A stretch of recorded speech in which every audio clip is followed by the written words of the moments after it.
All right, so in this week's guitar lesson, we're going to talk about how you can build an entire blues solo off of one note. And I love this way of thinking about music and learning guitar because this has nothing to do with theory. This is not a theory thing at all. It's all about finding one note and then building a solo off of that by intervals and hearing the sounds of the other notes and how they react to that single note. So if you've ever struggled with playing a solo and like how do you start one, or like what's the formula for playing a solo, like which notes do I land on and all of that stuff, this is a great lesson for you in that. This is going to be a two-parter. I think it's going to be a two-parter. So this is part one. Part two I'll do next week. And if you're seeing this out of context, next week's lesson is going to be EP 610. I'll put that in the description. But anyway, I wanted to do this in sort of, I want to start off with something very simple and then we'll kind of build on it from there. And I do have some extra materials that come with this lesson that you can practice. I've tabbed out a little solo and I've also got an MP3 jam track that you can practice playing everything we're going to talk through. So you can get those extra materials if you're interested in that by going to activemelody.com and doing a search for ML112. Okay, so we're going to be looking at a blues in the key of E, and the first thing I'm going to do is I'm going to find an E note on my third string. You'll see kind of why I'm starting on the third string here in a minute, but that note would be up here on the 9th fret. 9th fret, 3rd string, that's my E note. Now if you don't know your note names, you got to learn those at some point. And so if you've never learned them, start with your 6th string and then learn your 5th string. Because if you have your 6th string, you've also got your 1st string. Same note, they're just a couple of octaves apart. Anyway, that's an E note. Now here's what we're going to do. We're going to get into the visual thing. You know how I like shapes and patterns and all that, but just for now, just follow along. Grab your guitar and follow along. We're going to start on this note, and then we're going to look at a little box here. So I'm going to go up 2 frets, and I'm going to hit the 11th fret on that same string.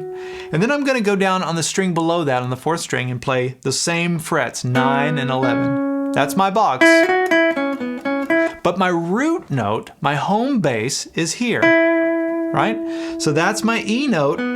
And in terms of where we are in the major scale, this would be my 1st note, this would be my 2nd note, so that's my 1, my 2, and underneath that would be my 5 and my 6. We're not going to refer to that again, just want to let you know kind of what those notes are. All right, so I have my 1, or my root, and I have my little box surrounding that root. Okay, so now I'm going to go up 3 frets on that same string, on that 3rd string, and I'm going to hit the 12th fret. Now listen to that note in relation to the root. Listen to that. It has kind of a sad sound. It sounds serious, right? Now compare that sound to this 11th fret, the 2. Sounds happy. That sounds sad. And so what I'm doing when I'm playing this note is I'm playing the flat 3. So that's one of the notes in my minor pentatonic scale. In fact, both of these notes are in my minor pentatonic scale, my E minor pentatonic scale. We're not going to worry about all of that yet. We're just going for the sounds. So flat 3 and root.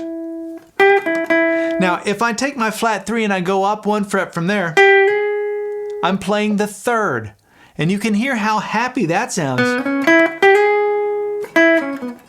Right? Listen to that. But the sound of going from that flat 3 to the 3 is absolutely critical in the blues.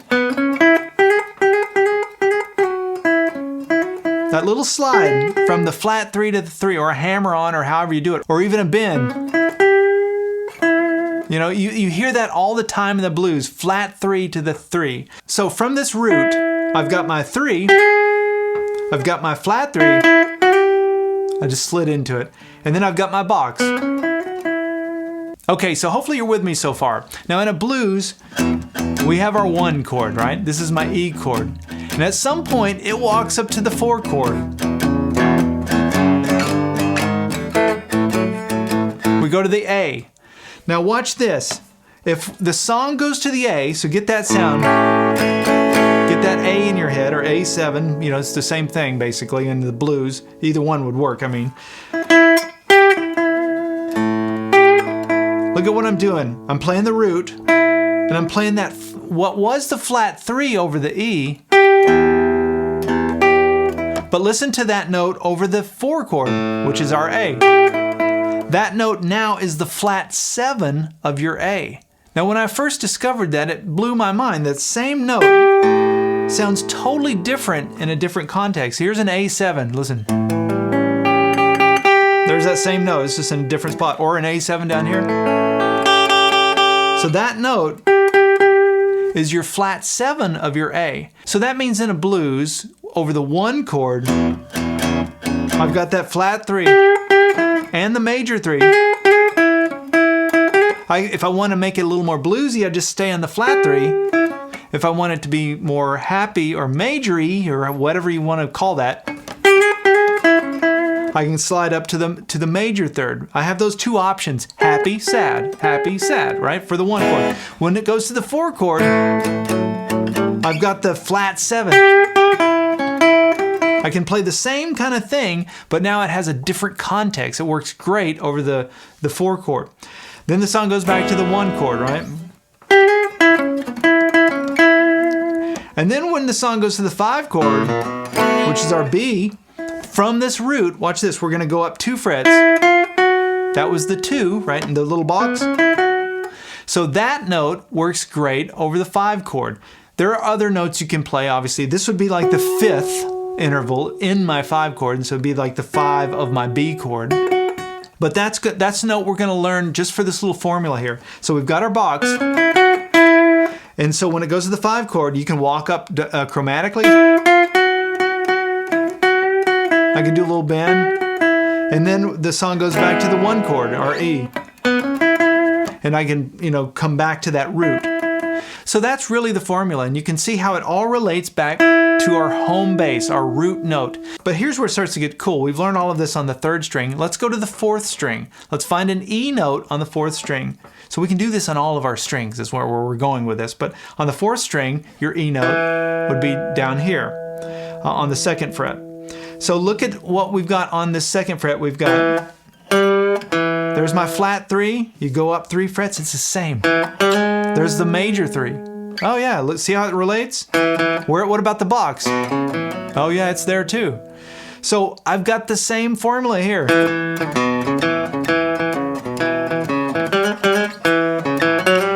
There's the 4 chord. Here's the 5 chord. Back to the 1 chord. Right, so now I've got that in 2 spots. I've got it on, with my root note on the 3rd string and my root note on the 4th string. What about the 5th string? Well, you just find your E note on the 5th string, which would be up here on the 7th fret. Here it is. Here's my flat 3. There's my major 3rd. Here's the box. Same thing. It works with each of these E notes.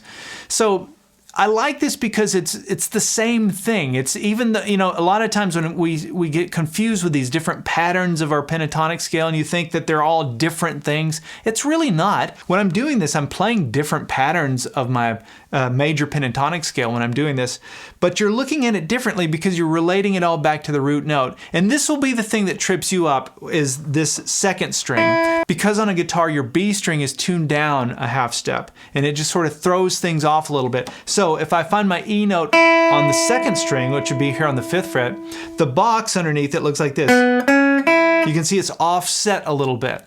Everything else is the same though. On this 2nd string, right, in relation to that E note. There's my flat 3, there's my major 3. What about the 1st string?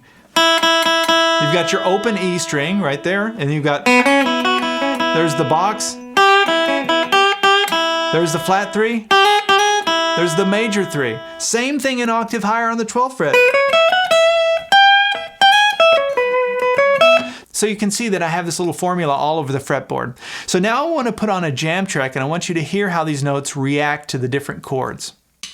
Okay, we're going to start with our E note here on the 3rd string. We're going to go up to our major 3rd. Now here's the 4 chord, listen to this. That's the flat 7 of the 4 chord. And here's the 5 chord. There's my little box. Let's try it again. I'll do it without talking.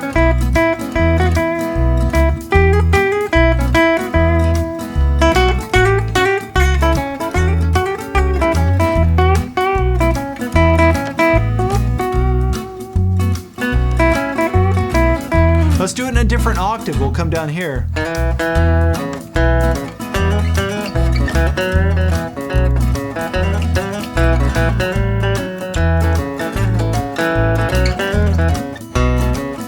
Watch this. 5 chord. Let's do it up here on the first string.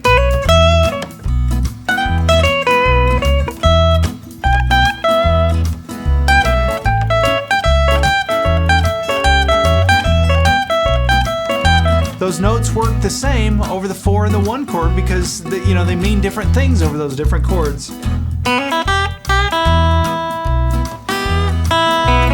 There's the box. Flat 7 on the 4 chord.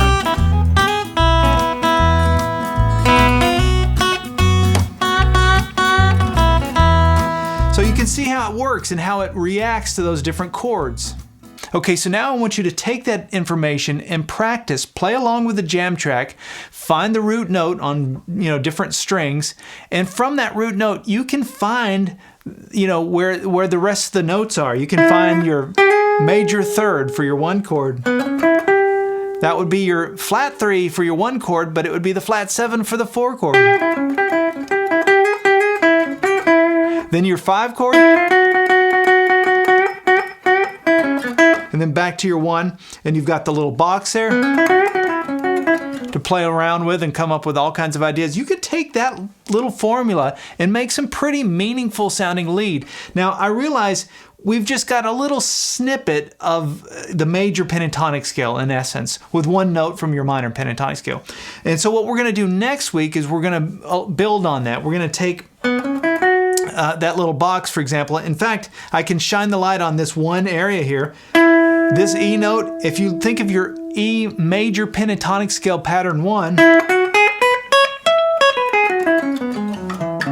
we're right in the middle of it. That's one of your E notes inside of your major pentatonic scale. Oh, you're seeing it now. Oh, now the little box makes sense. You can see where it is in reference to your pattern, for those of you that are really familiar with those patterns. And then you've got your chord shape that's in that same neighborhood as well. So that's my E chord using the G shape, and E chord using the A shape, and all that stuff. We can start to kind of connect it back that way. But I wanted to start by not doing that and just getting the root note and how those notes relate to that root note, and from there we can start building on that. We can also add in the minor pentatonic scale off of that root note. So there's all kinds of paths we can take once we establish that root note. Okay, so remember, if you want the jam track, and then I've also tabbed out a little lead of me playing through kind of what I did there in the demo. It's similar to that. If you want those extra materials for this lesson, you can get them, again, by going to activemelody.com and doing a search for ML112. All right, we'll see you next week for the continuation of this.